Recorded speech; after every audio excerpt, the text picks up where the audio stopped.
Okay, so today we're going to be looking at the listening section. We'll start there this week. So we'll have two classes for the listening. And since we have two different types of tasks in the listening section, we're going to be taking up one per task. So let me get it.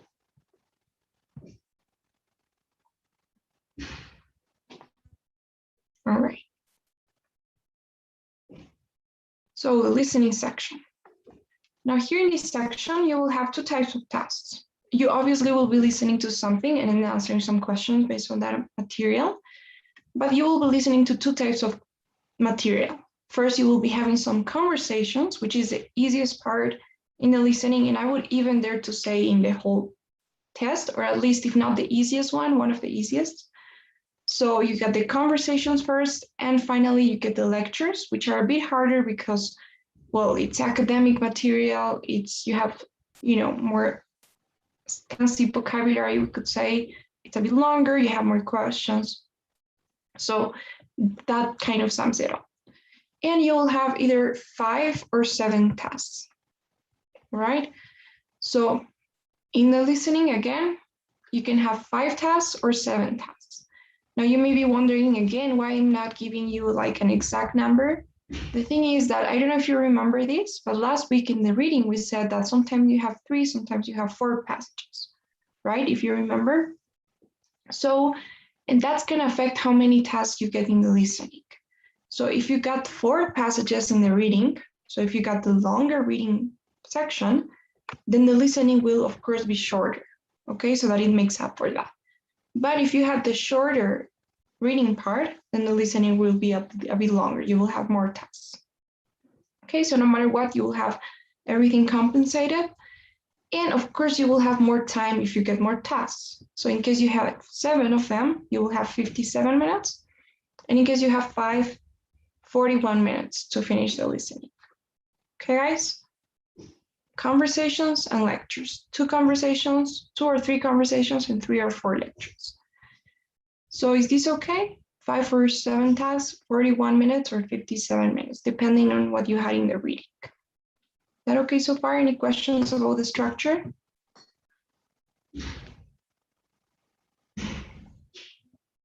Okay, guys. Now, today we'll be looking at the conversations, and next class we'll be going through the lectures. So the conversations will happen within campus, okay? So it is important that you guys have some vocabulary related to college life, to campus problems, to maybe places or buildings inside campus or academic words, things like that, because this conversation will be between a student and a campus worker. So that campus worker could be anyone that works on campus. It could be, I don't know, maybe a professor, it could be the librarian, it could be the academic advisor, sometimes it could just be like the accommodations officer, right? So it's gonna be anyone that works on campus. And they're gonna be talking about a problem that the student has.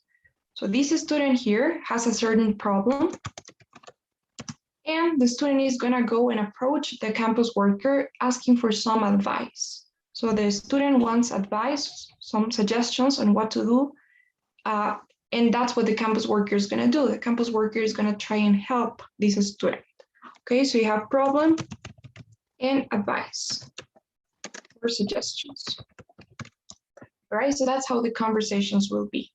A student is going to ask for advice to a campus worker. So is this okay so far? Do you have any questions about what the conversations will look like?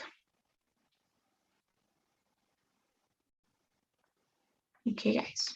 So some things I can say beforehand. First thing, don't overstress about understanding every single word. I think that's something that people tend to maybe over worry about. So it's okay if you miss some words, if you, I don't know, if you didn't quite understand every single thing. I would say that at least in the conversations, as long as you get the main idea and you take notes on the details, then you're fine. I wouldn't even worry that much about taking notes in the conversations. I'm not saying that for the lectures, but for the conversations, because they're quite easy to understand. And the mistake that most people will make is they will be listening and trying to make like a transcript of everything they're listening and writing every single word in full sentences.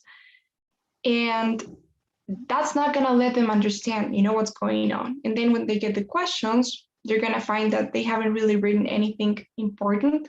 They just have like very disorganized notes, and that they haven't understood what the listening was about. So for the conversations, I would just say, don't focus too much on your notes. Make sure that you get the idea of what the problem is, what the suggestions are, and only take notes on the most important and detailed information that you can get. Okay, so if you have any dates, if you have any numbers, if you have any names, if you have any concepts, definitions, or if you have a list of things, a list of requirements that the student needs to meet, or if you have directions, only in case you have those details, I would take notes, okay? Because everything else is quite easy to remember. So just take notes on those details that you wouldn't normally remember regularly. So you know how it will be, kind of, so you can try to pay attention for the most important information, like what the problem is, what the suggestions are, how the student feels about that, how the professor feels, maybe if they change of topic, you can try to look for those elements. One more thing, please don't ever get distracted. If you're taking it at home, then this is easier because you're alone, nobody else is going to be there. But if you're taking it at a test center, make sure that you don't get distracted by whatever you have around you, which may be other people taking the test, examinators, proctors, who knows. So just make sure that you can focus on your game, put your head there on your desk, because you won't listen to this twice. No matter what happens, no matter if something goes wrong with your computer, you can only listen to each part of that listening once. And well, this is for the lecture, so I'm not gonna say it. Any questions so far before we move on? Okay, so now here are some things that you should know about the listening section. The first thing is that every question is going to be delivered after you're done listening to the listening part. Either it's the lecture or the conversation. Okay, so that means that you cannot listen and answer at the same time, which is something that you may be thinking, okay, I'm going to listen and I click on the answer. Okay, listen and I select the one. You cannot do that, unfortunately. So you're just going to be able to have access to those questions after you're done listening to the lecture. That's why taking notes is important, because that's the only thing that you have left after the listening is done. And they are delivered one at a time, which means that you don't have access to all of them at the same time. It's not like in the reading part. Okay, this is completely different. You cannot skip questions. You cannot leave them in blank, like you physically can't. So you're going to have to choose one randomly, whether you want it or not. You cannot go back or jump around. Once you select one option, there's no going back, okay? That's it. And finally, even though I wouldn't say time is really a problem, careful with your time, because if you're taking more than 1 minute, you're obviously going to be wasting time and you're not going to make it on time. You still need to be careful with that, even if it's not like in the reading. You know what? Here, if you get the question, either you remember what the answer is or you don't. Either you have it in your notes or you don't. There's no other way around. It's not like in the reading, where you actually could go back and try to figure it out, try to find the answer. Cannot do that here. So my advice, just if you don't know what it is, you're taking more than 1 minute, just move on, So yes, I don't know if you have any questions about this, about how it works, or the things that you're allowed and not allowed to do in the listening part.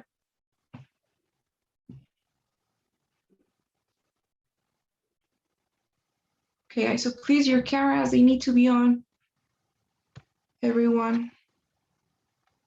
Mariana and Mario, you guys need to turn it on. Okay.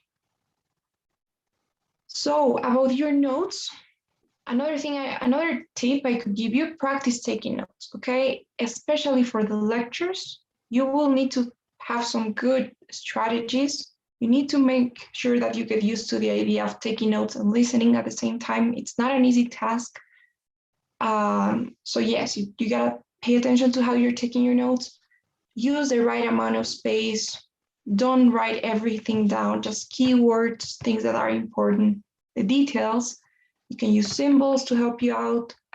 And obviously try to have them organized, okay, so that you don't mess them up. Now, about the types of questions that you may have here, we're not going to be looking at it one by one, like we did in the reading part. We're just going to be looking at examples this time. But in general, some things I can say is that these are the types of questions that you can have. You have main idea, function, purpose, organization, attitude, inference, detail. So there are 6 of them. All of them are not that frequent. Now, the thing is that for all of these first 5, you don't even need to have notes, okay? So it's just that you pay attention and that's it. The only one that requires you to have notes is the detailed question, which is a very specific one, you know, like, okay, so what's the name of this professor?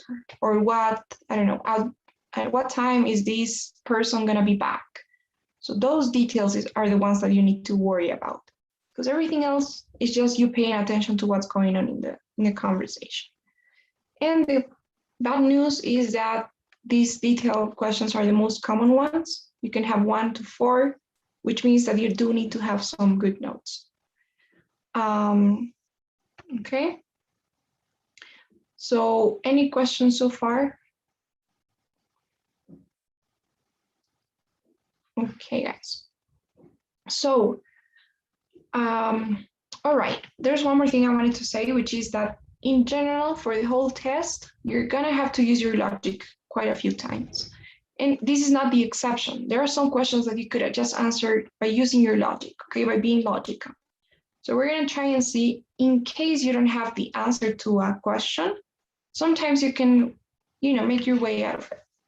So we're gonna see some criteria that you can use to understand better how it works, maybe. So for example, for the first question that you will always get is the main idea type of question.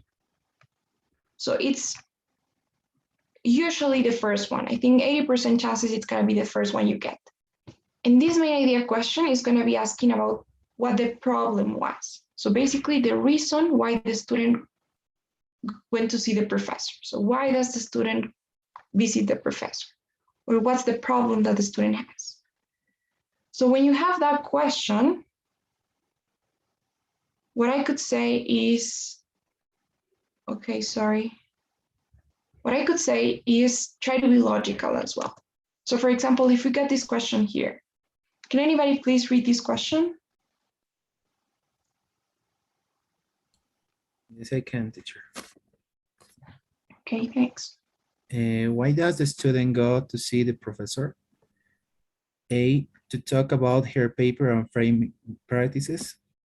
B, to ask if she can study abroad in Guatemala. C, to discuss her research on agricultural practices and environment conditions. And D, to see if she can become a Spanish major.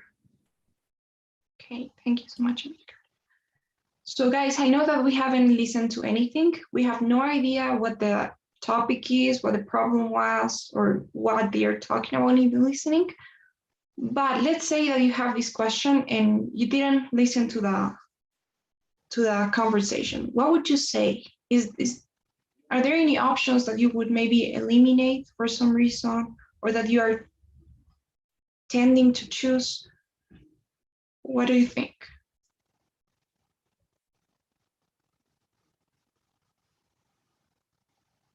What do you think about those options?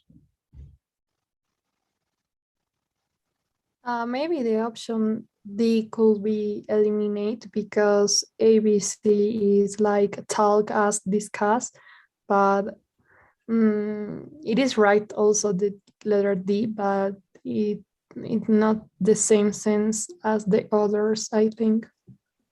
Okay. But what if instead of to see if she can become, you had something like to ask if she can become a Spanish major? What would you say then?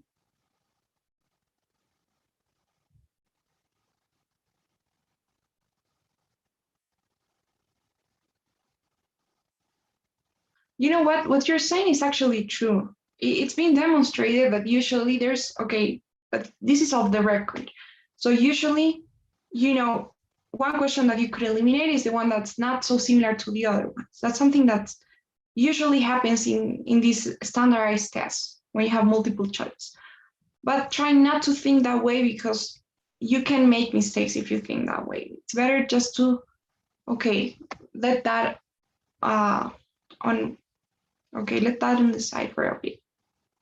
So besides that, any other option you guys would consider eliminating?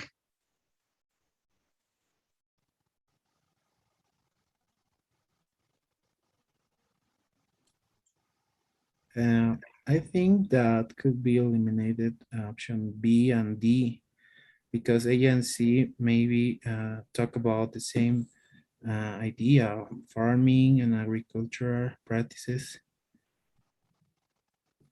Okay. All right. So yes, I'm gonna have to agree with you guys. I would also try to eliminate B and D. And the reason is, if you think about it, you need to think of what the question is, right? So why does a student go to see the professor? So there's a reason why a student went to see that professor. And now you need to think, why does a student go to see a professor? It's usually to talk about things that have to do with the professor's role. So what's the professor's job? Is it to, is it to see if she can become a Spanish major? Do you think that's what the professors do? Or if she can study abroad in Guatemala? I think it's more likely that the reason why she went to see the professor is something related to the class, which could be about a paper, an assignment, a research, something along those lines. But it's probably not going to be about something that you would go maybe to the international office or to the academic advisor or, so this is not the professor's job. Okay, so try to think of that campus worker's job. If you have this question, and why does a student go to see the librarian? You're probably not gonna choose something that has to do like this one, right? Maybe to discuss her research. It's probably gonna say to ask about a book or maybe about a research, but it's not gonna be about something that's not within the description of that person's job. Okay, so that's the tip for this main idea type of question. Think of the campus worker's job. Okay? Is that okay? Any questions about that?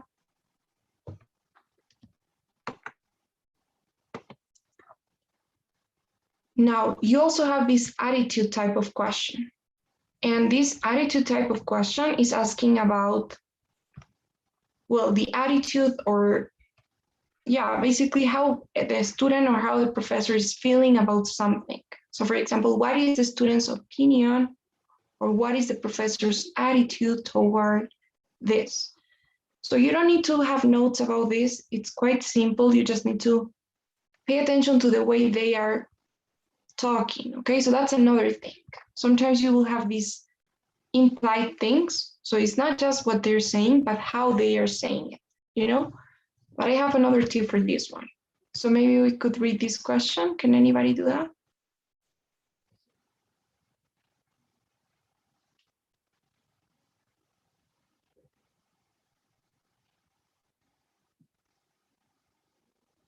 Can I read? Yes, of course, Marianne. Okay. What attitude does the professor have towards the students' work?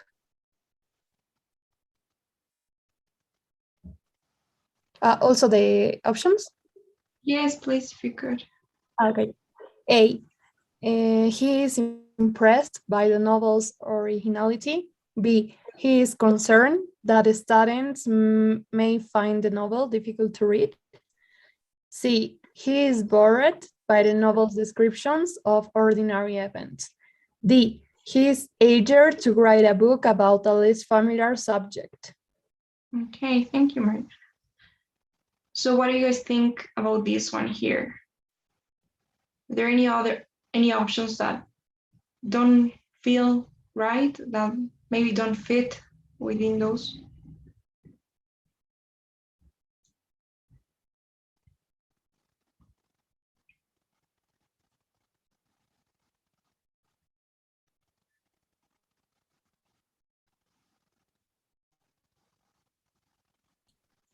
Option B. Option B, okay, why? Because he have to he have to find he have to know that maybe for students could be too difficult to read, maybe. Okay, so you're saying that B No. could be an option. Yes, Okay, you have to understand the students. all right. So the tip for this attitude type of question, and this is again in general, I would say, even in the reading sometimes, in the listening especially, most of the time, they are trying to show you like the bright side of things. So, you know, this is college and you need to think of how the ideal scenario would be.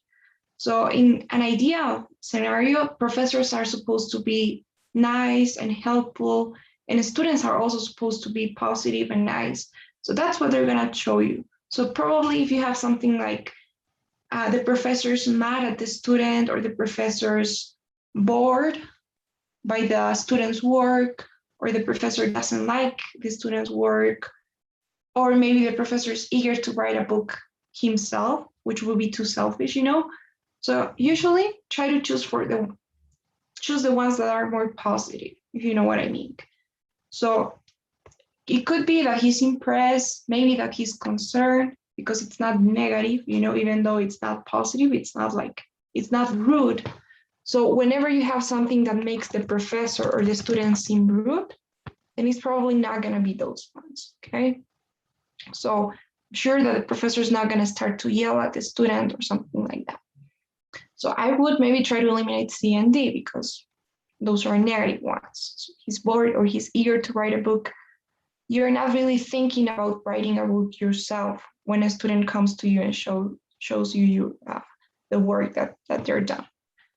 So think about that. Okay, so is that okay? Any questions about that one? Teacher, I have, I don't know if my logic is right. I think that the letter that I consider that is right to eliminate is letter D, because in the other options like ABC, it's like feelings, or it's not exactly feelings, but it's like impressed, concerned, and bored. And letter D for me, he's ager, it's like él es mayor, and it's not meaning the feelings like the others. I don't know if I am right with this logical statement. Okay, so I actually hadn't thought of that, but yes, you're right in the sense that this is asking about the feeling or the attitude of your professor. So it's probably going to be an adjective like those: impressed, concerned, bored, excited, amazed. However, eager means excited. Eager is like he wants to write a book about a less familiar subject. So it doesn't really mean older. Maybe you're thinking of the word elder, but eager has another meaning. Okay, so in that sense, Thank you. but yes, you're right. In case you have something like that's not exactly a feeling, then yes. Thank you. All right. So, okay, one more thing. In general, you won't have, you need to be aware of these academic values. So even though they're supposed to be nice and helpful, they're also supposed to be fair to everyone. So they're probably not going to favor a student specifically and which wouldn't be fair for everybody else, right? So you're gonna see that usually there's no extra time or extra credit or anything that favors just one student in a way that's not professional or that's not fair for everyone. So for example, if you got these two options, the professor will give the student an extension versus the professor emphasizes that the student must hand in their paper on time, it's more likely to be B than it is to be A, because it's more likely for the professor to be fair with everyone than to give one student an extension. Or maybe help a student with a grade, that would be out of the line. So if you have something like the professor will change the student's grade, or bribes or things like that, it's probably not going to happen. But they are supposed to be helpful. So if you have something like she doesn't want to help the student, probably not that one. Or she doesn't know anyone, or she doesn't know what to do. It could be, but they are supposed to know what they're doing. So it's more likely she wants to be fair, or she will help the student so that the whole class can benefit equally. Okay, so be aware of those academic values as well. So those are some things I could say. In general, just make sure that you read things through. Sometimes you won't have the answer to a question, but you can try to guess what it could be. You're gonna see that that actually happens a lot, especially in this part of the listening. Okay, guys, so do you have any questions so far before we look at the example?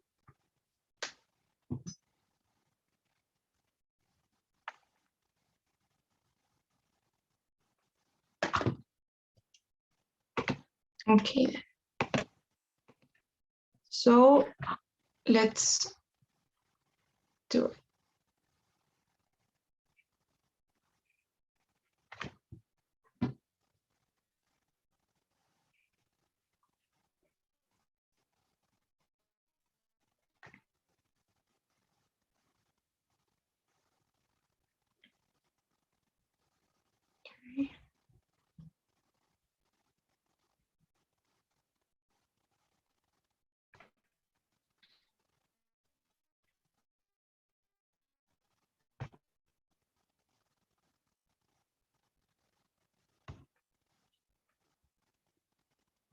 Okay, guys. So this is how it's gonna be. You get the instructions. In this section, you will hear short conversations. In the exam, you will hear each conversation. Obviously, in this practice, you can control the audio yourself, but in the actual test, you won't have that option. So sometimes you get a picture as well. Make sure to look at it. Sometimes you also have like a short description at the beginning. It's like, okay, this student went to see this person to talk about this. So in case you have that, make sure that you read it, don't just keep it. And look at the picture as well, because it may give you a good idea of what's going on. So please don't forget, you need to take notes. So make sure that you have a piece of paper in there with you. And you know what you're looking for. Your goals are at least understanding what the problem is. So why is the student going to see this person? What solutions the professor or the person offers? And maybe if they change the topic, because that's something that they usually do, they change the topic to something else, try to catch that and take notes on those details, okay? Whenever you have like a list of things, like numbers, names, dates, take notes on that. Let's see. Everything all right, Carla? Yes, I just wanted to talk to you about the assignment that's due on Monday. I can't give you an extension if that's what you want. No, it's not that. I wanted to ask you about the word limit. At the moment, I'm way over it, but I found so many useful sources that I don't really want to cut anything out. Well, it's meant as a guide rather than a hard and fast rule. It's not as if I'll stop marking as soon as I reach the word limit. But I don't really want you to go way over it either. 2,800 is the absolute maximum, I'd say. Wow, that's still going to be hard. Well, you can use this opportunity to try to make your writing more succinct. It's good exercise in writing technique. Think about which of the writers what you really want to draw attention to and decide any information isn't really relevant to your premise. Okay, I'll try that. Remember, you can always refer to two or more sources in the same paragraph, in the same sentence even. What do you mean? If one of your citations seems to complement what the other says, you can refer to them at the same time. You can do that when they contradict each other, too. It's a perfectly acceptable way of constructing a paragraph. I get you. Well, I'd better go. I've got a lot to do before Monday. Hang on, Carla. While you're here, I wanted to mention something to you. What's that? Have you heard about the Harvey Graduate Business Program? No? It's a special scheme funded by the Harvey Group, the financial place in town. Yeah, I know it. Well, they have a special program that they run especially for graduates. It's very exclusive. They only take on 3 people a year. Each of the major colleges in the state is invited to put forward a maximum of 5 students a year for consideration. And we only pick out the very best students, the ones with really high grades. I wondered if you'd be interested in trying out for it. After all, you've been doing well in all your modules. Well, it sounds like an honor to be considered. I guess all those late nights working on assignments were worth it. What does the program give you? Well, you get work and training at the Harvard Group for a year, and then they will fund your master's course a year down the line. I'm right that you're interested in doing a master's course, aren't I? Yes, I was considering doing something management-based. Well, I think they discuss with you what master's course would be best for you and them, depending on the department you're working on. So you may be obliged to do the course they want you to do, but it's bound to be useful. Then they employ you for another year. And after that, you can choose to stay with the company or move on somewhere else. Harvey's a prestigious company. I couldn't see myself moving on fast if I managed to get my foot in the door. Indeed. Well, is it something that might appeal to you? Maybe. I was hoping to go abroad for a while, though. What do I have to do to apply? Do I need a resume? I was working on mine just the other night. Well, there's a rather lengthy application form to fill out, so I don't think a resume is needed. Then, if you get through the first stage, you'll have to do a presentation. If they like you, they'll invite you back for an interview. It's pretty tough, as you can imagine, but I wouldn't suggest it to you if I didn't think you could do it. I mean, you've done some great presentations in class, and you've had the experience of setting up your own business, too. No. I haven't done that. Haven't you? I thought you did something selling perfumes. That's Miranda. Oh, is it? Well, sorry about that. My mistake. But you've still had experience working in a business, haven't you? Yeah, I've worked in my dad's office in the vacations. Well, that's very valuable, and I'm sure you learned a lot from that. Well, if you're interested in the program, come to my office later on, and I'll give you the details. After 4 is best for me. Thanks. Everything all right, Carla? Yes, I just... Okay. So that was it. That was the conversation. What do you think of it? Any comments? How was it?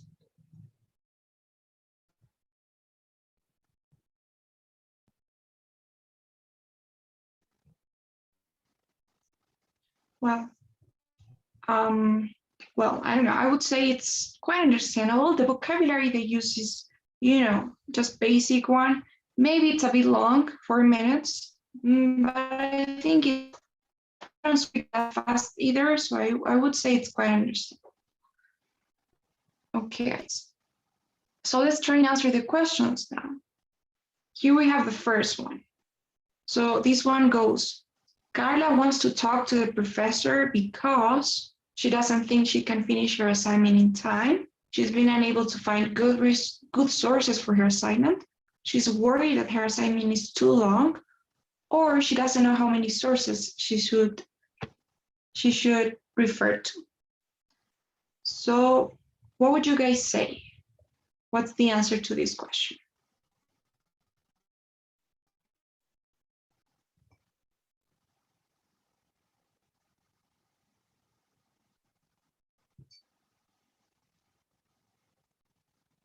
why does Carla go to see a professor?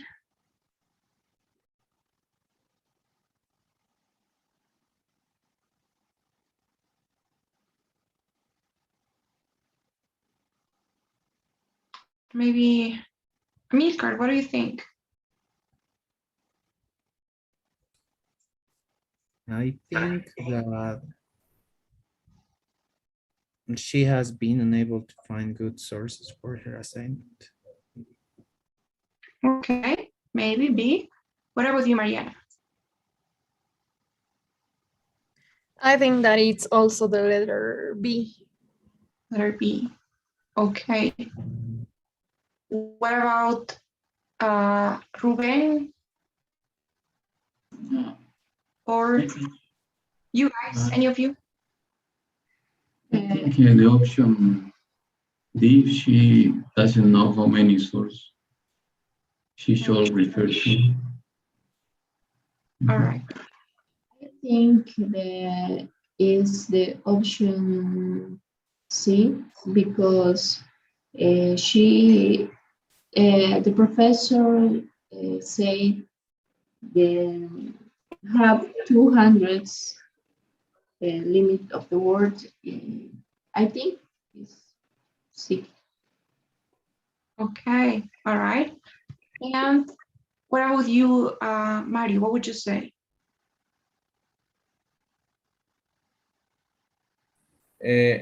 Option like she has been unable to find good sources for her assignment. All right. So majority wins. Let's go for B. Well, B isn't actually B. Let's try C. Correct. So you were right. That's correct. She's worried that her assignment is too long. Just one person was right. Now, this is a main idea type of question, right? It's the first one. Why does the student go to see the campus worker? That's the problem, basically. So what you need to remember here is that you're looking for the initial. You're not gonna, the thing is, they're gonna try to make it tricky because they're gonna put options that they actually talk about in the listening. So they do mention something about sources. They mention something about how many she should refer to, but that's not the initial problem. That's not the reason why she wants to see the professor. The initial reason was, as somebody was saying, because she was worried that she wasn't gonna meet the word limit, right? I think it was supposed to be 1,400 words, but she's over it. This is our part.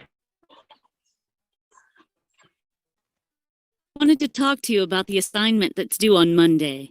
I can give you an extension if that's what you want. No, it's not that. I wanted to ask you about the word limit. At the moment, I'm way over it, but I found so many Okay. useful sources So she says, I that wanted to ask you I about don't the really want word to cut limit. anything out. She says that she's over it, so she has the word limit, but she has good sources, so she doesn't want to leave anything behind. So the problem is the word limit. Okay, it's too long. Is that okay, you guys? Any questions about that one?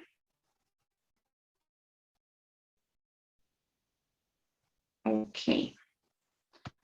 So, all right, so here's question 2. Can anybody please read the second question, question 2?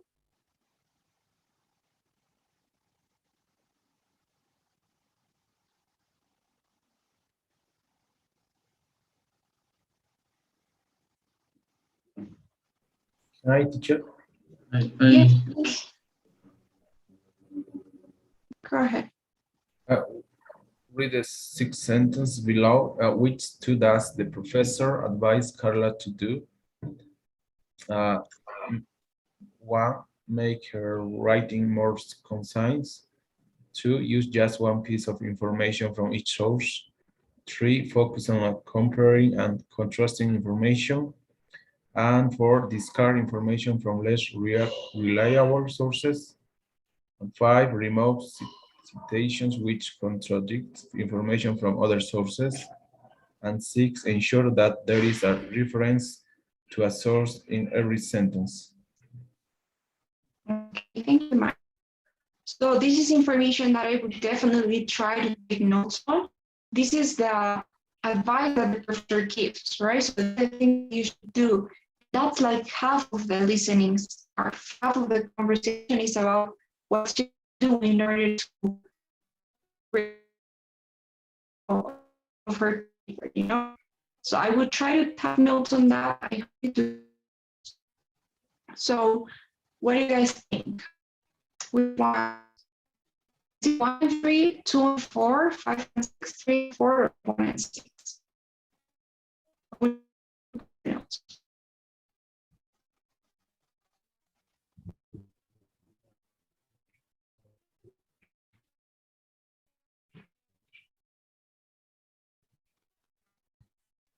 Mariana, what do you think?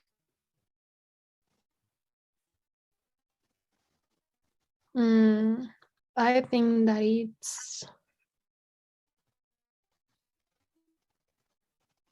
3 and 4. Focus on comparing and contrasting information, and also discard information from less reliable sources. Okay, 3 and 4. What are we going to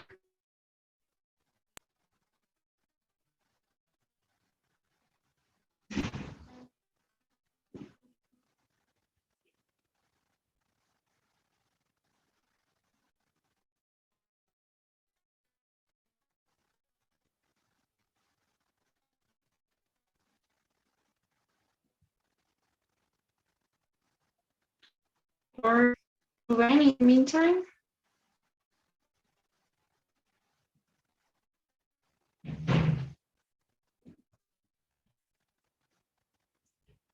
What do you guys say? Ruben?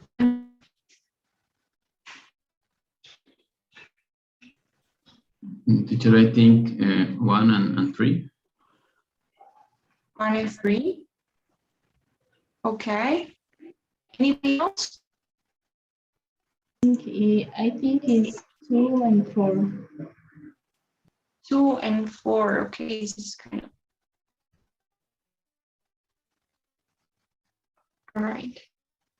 So let's try. Okay, let's try 2 and 4 first. All right, 1 and 3. Okay, so it was actually 1 and 3. I noticed that you guys had 3 in common. So focus on comparing. They were talking a long time. They were like, so if 2 citations refer to each other, they compare, complement each other, you can use them in the same paragraph. You can build your paragraph like that, so you don't have to repeat. So yes. And the first one, make your writing more concise, is something that the professor says, but here he uses a synonym. He says, you should make your writing more succinct, which is exactly the same as concise. So that's why it's important not only to take notes, but also to that needs more concise, which makes sense. I'm glad you guys didn't choose 6, for example, because if you think about it, that's writing longer, right? Ensure that there's a reference to a source in every sentence. That's gonna be even more words that she already has. So 1, remember the suggestions, the advice, something that you could have in your notes. All right, so here's the third one. The Harvey Graduate Business Program provides young people with a funded master's course of their choice, overseas work experience, work in various departments in the company, or a total of 2 years employment at the Harvey Group. So what is it? What does this program provide people with?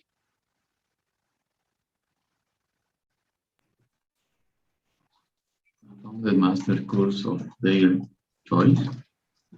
Sure. Okay. All right. Angela, what do you think?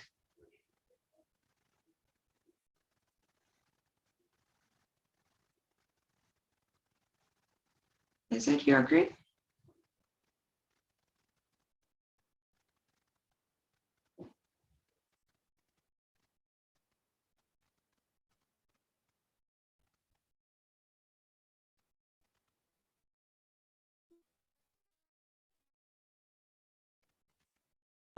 I think it's the option B, overseas work experience. Okay. What about you, Amik?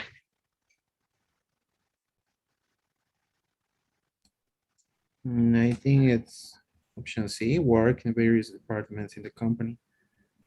Okay, Anna? For me, it's letter A. All right, 2 A's and Mario. Me too, teacher. Option A. Okay, so let's try A or B or C. Well, it's actually D then. A total of 2 years employment at the Harvey Group. Now, this is a detailed question, a very detailed one. What does this program offer? Now, the thing about this is that I think you guys were right, because they do offer a funded master's course, and they also offer work in various departments in the company. But the thing is that that makes a total of 2 years, because when they are doing that course, they actually are working at the same time. So they get employed for 2 years, and within those 2 years, they can do the master's course.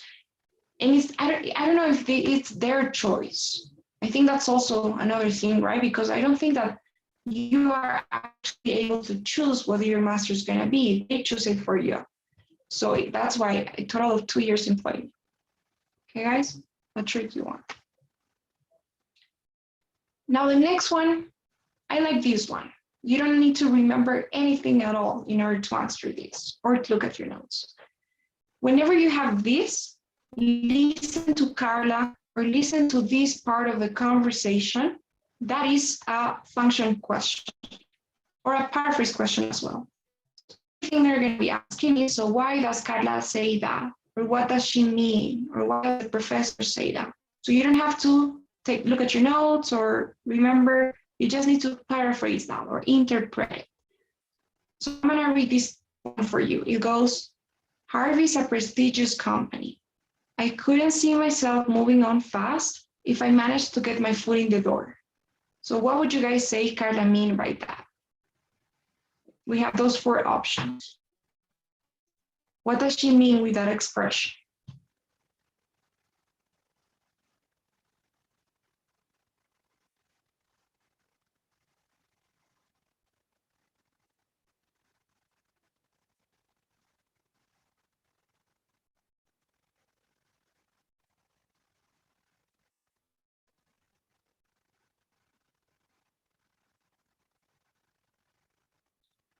So guys, what do you think Carla meant? I think it's A. Okay, after work at Harvey's, I'll be able to get it. Okay. Anybody else? I think it's option B, teacher. Okay, option B. If I got the job at Harvey's, I wouldn't have to work there forever. Anybody else? For me, also letter B. Okay. Let's go with B. Let's see. So I think it's actually C, guys. Now let's try and understand why. So first thing, the expression that we're interpreting, I couldn't see myself moving on fast if I managed to get my foot in the door. It's a conditional sentence, right? If I managed to get my foot in the door, I couldn't see myself moving on fast. So remember the difference between a conditional sentence with if and another sentence with when or after or once. It's not the same. Okay, so if I say, what's the difference? Can anybody tell me what the difference is? If I say, if I managed to get my foot in the door, I couldn't see myself moving on fast, versus after I managed to get my foot in the door, I couldn't see myself moving fast, or once I managed to get my foot in the door, blah, blah, blah. So what's the difference between if, after, and once? Or when?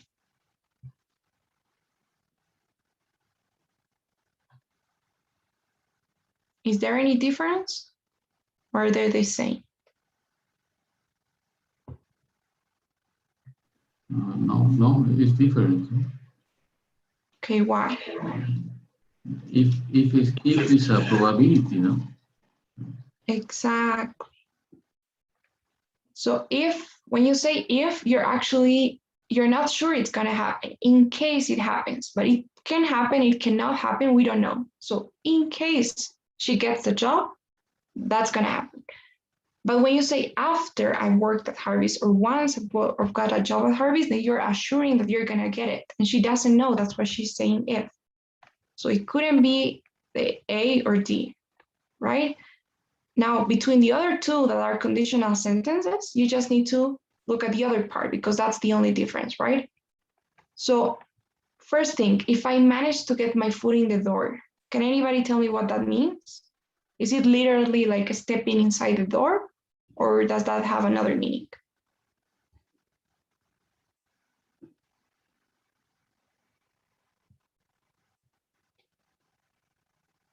If I manage to get my foot in the door.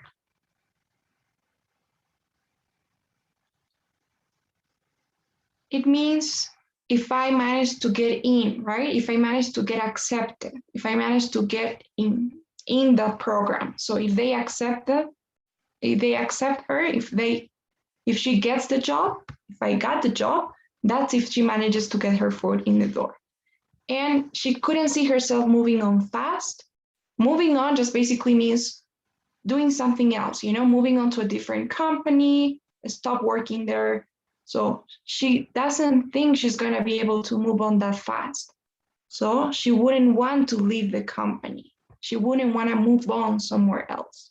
She doesn't imagine herself wanting to move to a different company once she gets that prestigious job, right? Why would she want to do something else? It's not the opposite. She wouldn't want to work there forever. Okay, so is that okay, guys? If I manage to get the job, I wouldn't move that fast. I'm going to stay there for a while because it's a prestigious company, and I really don't think I'm going to want to change companies for a while. Okay? And finally, the last one, a detailed question. You need to remember this or look it in your notes. What does Carla not need to do? Sending a resume, complete an application form, a presentation, or attend an interview. What does she not need to do?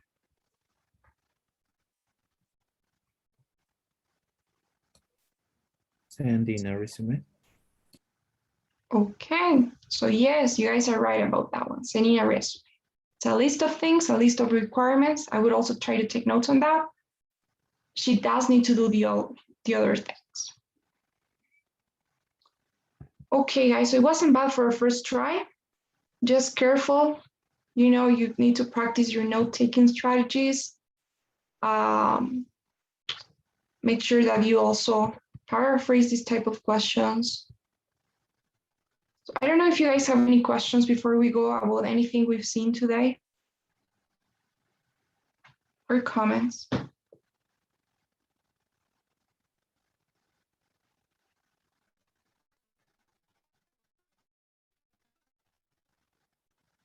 Okay, guys, so I'll see you next class. We'll be going over the lectures.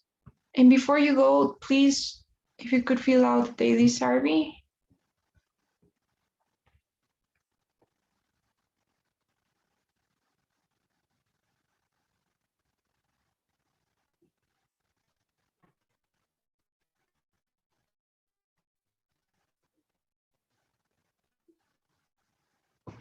Okay, guys, so thank you so much. See you all on Thursday.